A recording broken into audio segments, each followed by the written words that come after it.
is there anything we should carry over from Lent into Easter and then ordinary time after that? Yeah, we shouldn't, if we gave up a bad habit because we needed the grace of Lent to give up this thing that's actually a bad thing that we do, like gossiping or something like that, or something that's bad for our body, like we smoke too much and it's sinful how much we smoke or something like that, well, definitely don't retake up those bad habits now at Easter. You're not like, okay, yay, now I can gossip. That doesn't make sense. So these are fasts, these kinds of bad things, but they're not sacrifices in the proper sense, because sacrifice is when we give up something good that we admit to be good, and I'm going to talk about this more, to God. We're like, I'm giving this up for love of you. So when we're giving up something bad, we should do that for love of God, but it's not sacrifice in the same way. Like the Israelites, take an easy example.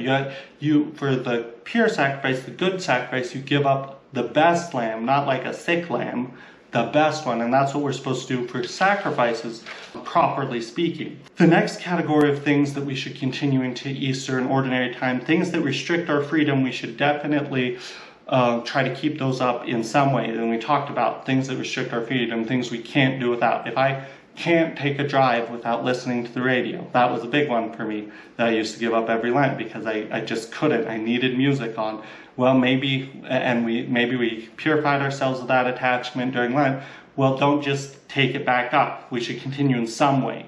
For example, a lot of people give up social media for these times of penance, and you don't want to just fall right back into it. Like, I'm not just going to look at Facebook or whatever social media it is. Continue it in some way. One good way is if I finally rid myself of looking at my phone all the time, maybe only do it when you're at a desktop. So you're not just keeping that giving up thing during this time of festival, but you're also not just falling back to where it has a hold on you. Or think about, hey, on Fridays, I'm going to do all the things I did during Lent. I'm going to continue that. No Facebook on Fridays. This is something I gave up to. And then our Lents kind of stack up. We progress more and more because we're like, okay, I got rid of this attachment, and we progress in life. So that's one good thing. And then things that are straight sacrifice, like I talked about, that are a good thing, it's purely good, we just sacrificed it for our love of God, we should definitely moderate during the Easter season, not have it as intense during Lent. For example, I know a lot of people who give up meat, all meat during Lent. You shouldn't continue that into Easter, that's not appropriate. But you could do it during Fridays, or other penitential days. There's other traditionally penitential days for the church. For example, Wednesdays is a traditional penitential day for the church, or Tuesdays when we pray the sorrowful mysteries in the church. That would be a good day to say, okay, on these specific days I'm going to give up that thing, whether it's meat or whatever good thing. Of course, we should also continue almsgiving and prayer in some way during Easter. We shouldn't just, oh good, I'm done with Lent, I don't have to pray anymore. I had one of my coworkers would faithfully go to Mass every single day during Lent, and then for Easter it's like, yeah, I don't have to go to Mass. Not even Sundays anymore, just not even Easter Mass. Like, okay, I'm not going to Mass. They're going daily Mass, and then there no more Mass. So we shouldn't do that. We should definitely continue prayer and almsgiving in some way. We should have some intentional prayer and almsgiving, and then spontaneous. We should have both.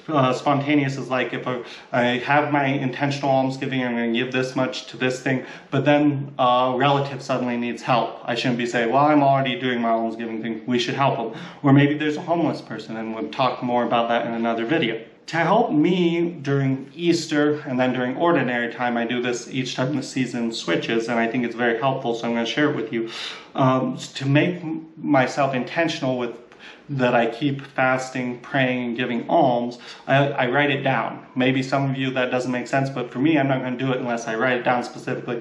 On Fridays, I'm doing this. On Tuesdays, I'm doing this. This is the extra prayer. I'm going to read a chapter of the Bible every single day, and I write it down, and that could be maybe helpful to you. Or I'm going to write down for almsgiving, I know my daughter really wants help with this thing, and sometimes I get distracted. Specifically on maybe Tuesdays and Wednesdays, I'm going to take an hour to help her with this project that she's doing, something like that. And writing it out really, really helps me. Maybe you can try that, like in a journal or something, to make sure this specific time, this specific, because we want to be more specific and less general. Because if we're like, oh, I'm going to help my daughter out more, that's not going to do anything, because we need specific to keep ourselves to it.